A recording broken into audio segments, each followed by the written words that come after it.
हरि ओम तत्सतो। आओ गर्भिणी स्त्री के लिए आवश्यक रूप से पालन करने वाले जो नियम हैं उन्हें कहते हैं। जब गर्भ में संतान होती है तब तो माता जैसे सात्विक राजस तामस भावना से भावित रहती है। जैसा अच्छा बुरा देखती सुनती पढ़ती खाती पीती है उन सब का गर्भ में स्थित संतान पर प्रभाव पड़ता है। इसलिए गर्भवती स्त्री को राजस तामस भावों से बचकर सात्विक भाव रखना चाहिए। गंदे एवं अश्लील दृश्यों को न देखकर सात्विक देव दर्शन संत दर्शन आदि ही करना चाहिए। गंदे गीत सुनना, गंदे गाने छोड़कर सात्विक भजन कीर्तन ही सुनना चाहिए।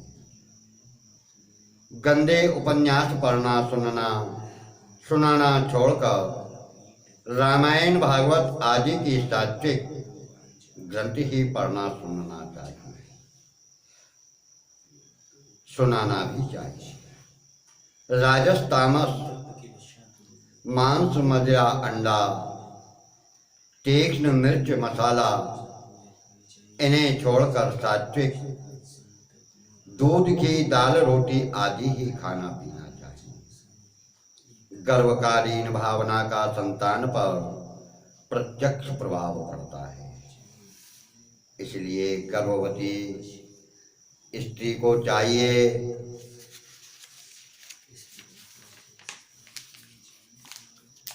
कि वह सद्विचार, सत्संग, सद्ग्रंथों का अध्ययन तथा अच्छे दृश्यों को देखे। गर्भकाल में प्रहलाद की माता कयाधु देव ऋषि नारद जी के आश्रम में रहकर नित्य हरि चर्चा सुनती थी। इससे उनका पुत्र प्रहलाद महान भक्त हुआ। सुभद्रा के गर्भ में ही अभिमन्यु ने अपने पिता अर्जुन के साथ माता को बातचीत में चक्रव्यूह भेदन की कला सीख ली थी। इसके बाद सुभद्रा को नींद आ जाने से अभिमन्यु ने कथा वहीं रोक दी। उस कथा को गर्भ में अभिमन्यु चक्रव्यूह से बाहर निकलना नहीं सीख पाए। तो शास्त्रों में गर्भावस्था में स्त्री की चर्या कैसी होना चाहिए उस पर बहुत विचार हुआ है। यहाँ पर पुराणों, धर्मशास्त्रों तथा आयुर्वेद शास्त्र के आधार पर भी कुछ विवेचन है। मत्स्य पुराण, मरीचि नंदन महर्षि कश्यप संपूर्ण प्रजाओं के पिता हैं और संतान विज्ञान के महान ज्ञाता हैं। समस्त देवता दैत्यों आदि के पिता होने का उन्हें गौरव प्राप्त है।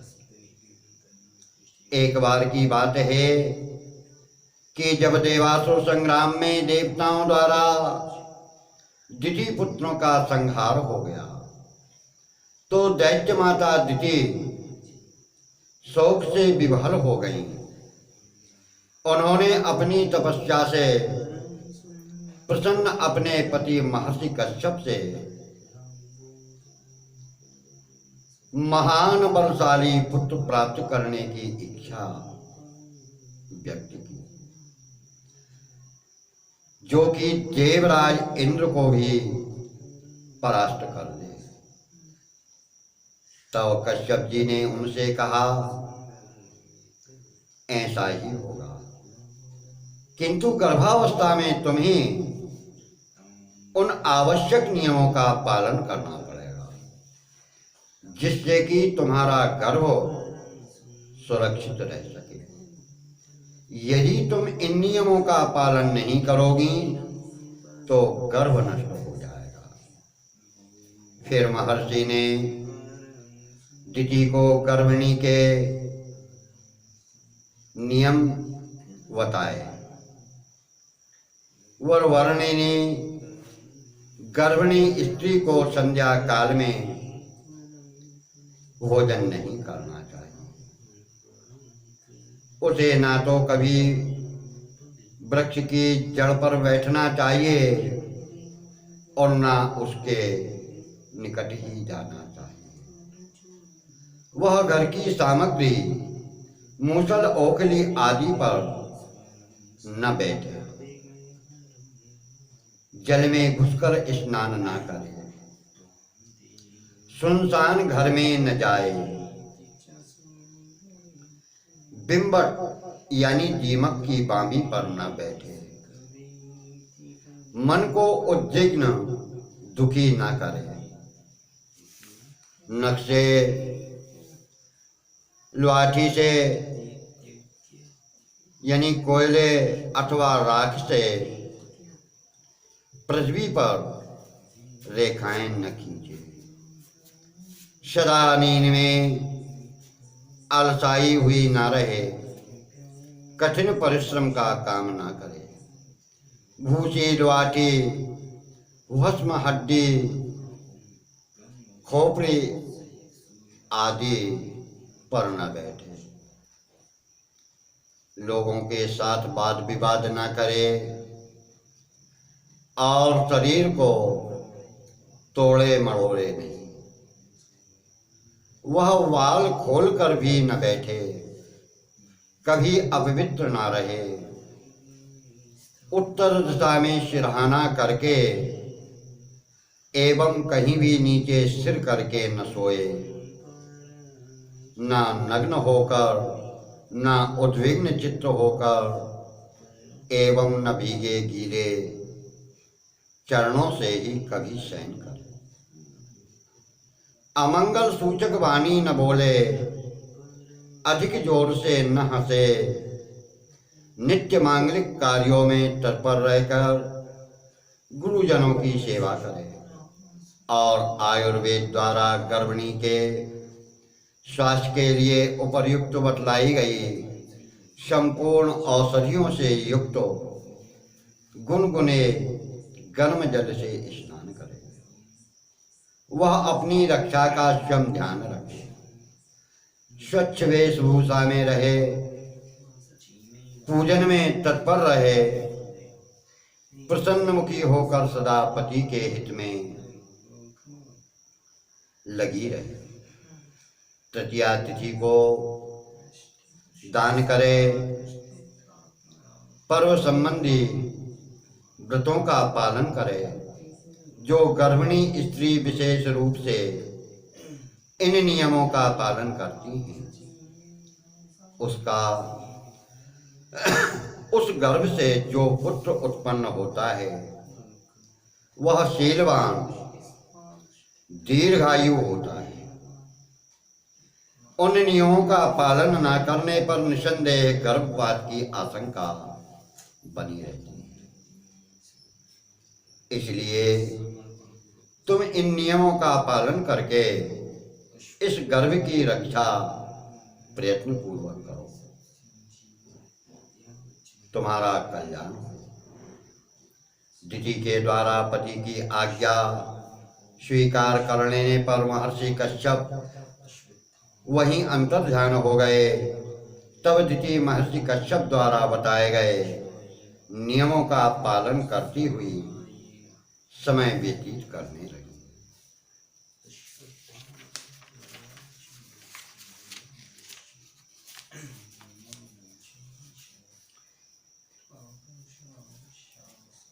इधर इंद्र को यह बात मालूम चली तो इंद्र भयभीत होकर देवलोक छोड़कर दिति के पास आकर बड़े प्रेम से उनकी सेवा करने लगे। किंतु वे बड़ी सावधानी से यह देख रहे थे कि दिति के द्वारा कहीं नियमों के पालन में चूक तो नहीं हो रही है। बहुत समय बीत गया दिति के द्वारा नियमों का पालन करते करते, किंतु एक दिन दिति आलस्य से आक्रांत होकर पैरों को बिना धोए बाल खोलकर सिर को नीचा किए दिन में ही सो गई। बस वही चूक पा करके इंद्र ने दिति के उदर में प्रविष्ट होकर गर्भ के 49 टुकड़े कर दिए। बाद में यही 49 मरुदगण हुए। दिति की तपस्या और उनके व्रत के प्रभाव से यद्यपि गर्भ नष्ट नहीं हुआ, किंतु दिति ने जिस उद्देश्य से गर्भ धारण किया था वह विफल हो गया। इस कथा का तात्पर्य यह है कि गर्भिणी स्त्री को बहुत सावधानी से रहना चाहिए, आचार विचार का पालन करना चाहिए, पवित्रता से रहना चाहिए, भावना पवित्र रखनी चाहिए, ताकि उसका यह सदाचरण गर्भ की रक्षा करके और सदाचारी एवं गुणवान संतान को उत्पन्न करे।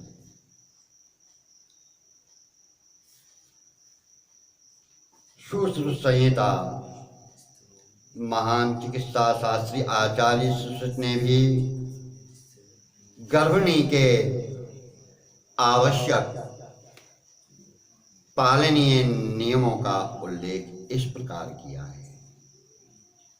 गर्भिणी को चाहिए कि वह जिस समय गर्भ स्थिति के लक्षण स्पष्ट हो जाएं, उसी समय से पहले मास से ही व्यायाम, व्यवसाय,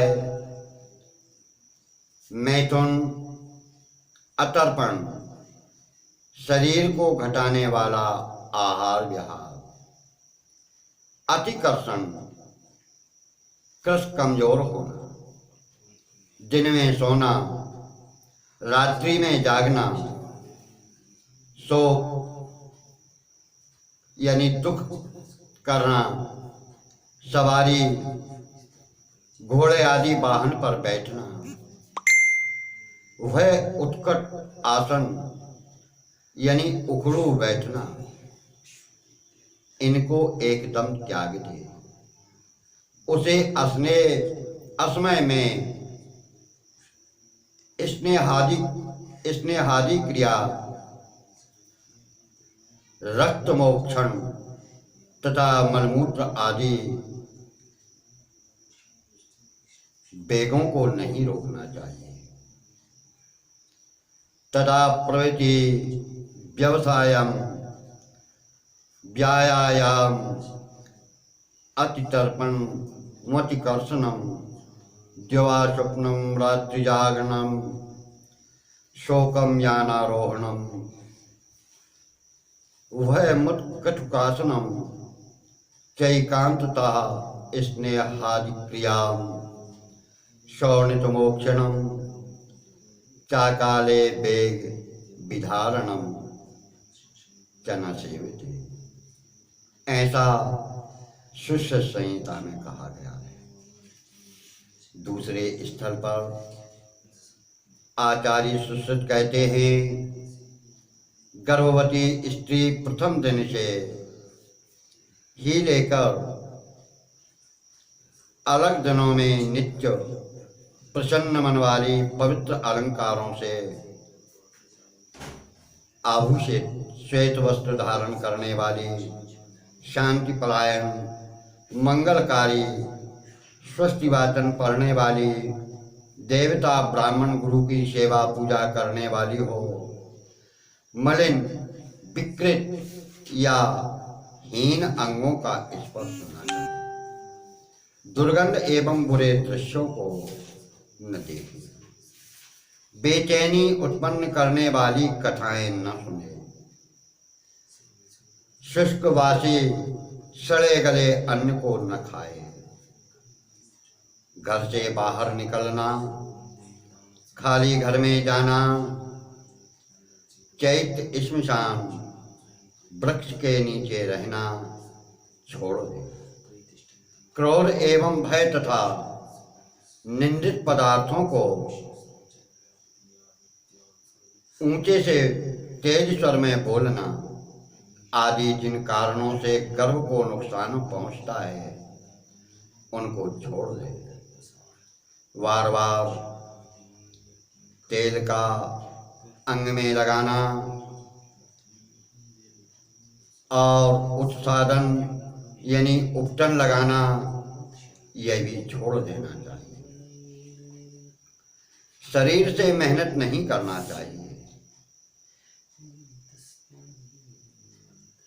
गर्भाव क्रांति कर गर्भ को नष्ट करने वाले अपथ्यों को सेवन नहीं करना चाहिए। शय्या शयन कोमल बिछे हुए बहुत ऊंचे नहीं होने चाहिए। इनमें सहारा आश्रय रहना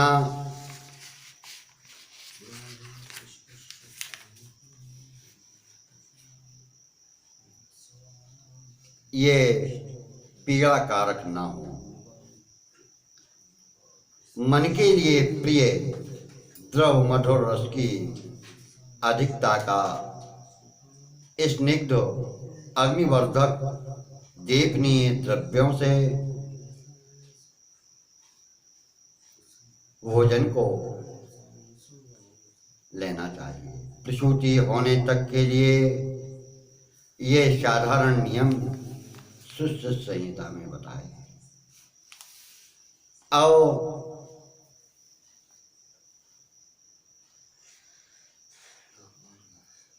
चरक संहिता, आचार्य चरक ने कहा है कि गर्भावस्था में गर्भिणी के लिए जो नियम बताए हैं उनका पालन न करने पर वे गर्भोपघातक, गर्भ को विकृत एवं नष्ट करने वाले हो सकते हैं। अतः गर्भिणी की चर्या के संबंध में कहते हैं सभी प्रकार से अति गुरु, भारी, गरिष्ठ, अति उष्ण, गरम, अति तीक्ष्ण, ज्यादा मिर्ची वाले आहारों का सेवन, दारुण यानी कठिन चेष्टाएं, इच्छाएं गर्भिणी के लिए वर्जित नहीं करना चाहिए। भारी, उष्ण, तीक्ष्ण आहारों को भी नहीं लेना चाहिए। गर्भिणी को चाहिए कि वह रक्त वस्त्रों को धारण ना करे। मदकारक यानी नशा देने वाले अन्न पान का सेवन ना करे। ऊंट घोड़ा आदि सवारी ना करे। मांस का भक्षण ना करे। सभी इंद्रियों के लिए जो वस्तु हानिकारक हों उनसे दूर रहे। इसके अतिरिक्त जिस किसी वस्तु को त्यागने के लिए वृद्ध एवं अनुभवी महिलाएं कहती हैं उनका त्याग भी करना चाहिए। ऐसा चरक संहिता में दिया है। निर्णय सिंधु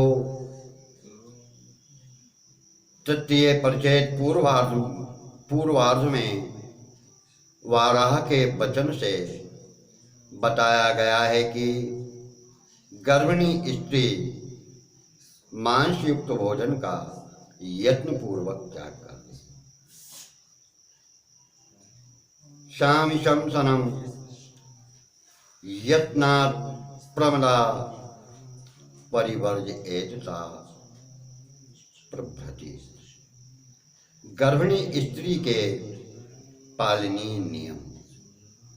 जिस प्रकार गर्भिणी स्त्री के लिए गर्भ रक्षा तथा सुलक्षण संतान प्राप्ति के लिए पालन करने वाले नियम बताए गए हैं तथा उनकी नित्यचर्या की विधि और निषेध भी बताए गए हैं, वैसे ही गर्भिणी स्त्री के पति के लिए भी शास्त्रों में धर्मशास्त्र संबंधी नियम बताए गए हैं तथा उनके लिए भी वर्ज्य कर्मों का परिगणन हुआ है। इन नियमों की धर्मशास्त्रीय मर्यादा है और इन नियमों के पालन से गर्भिणी स्त्री तथा गर्भस्थ जीव की संरक्षा सुरक्षा के साथ ही उनके मनोभावों पर भी प्रभाव पड़ता है। भारतीय ऋषियों का ज्ञान अति सूक्ष्म था, अतः उन्होंने परोक्ष में होने वाली घटनाओं को भी प्रत्यक्षवत समझते हुए उन विषयों में सावधान रहने की परामर्श दी है। कमलाकर भट्ट द्वारा प्रणीत निर्णय सिंधु धर्मशास्त्रीय विषयों का संग्रह करने वाला एक महत्वपूर्ण ग्रंथ है। उसके तृतीय परिच्छेद में अनेक आचार्यों के वचनों का संग्रह करते हुए गर्भिणी पति के विधि निषेध पालनीय नियमों को बताया गया है, जिनका उल्लेख दूसरे भाग में करेंगे। हरि ओम।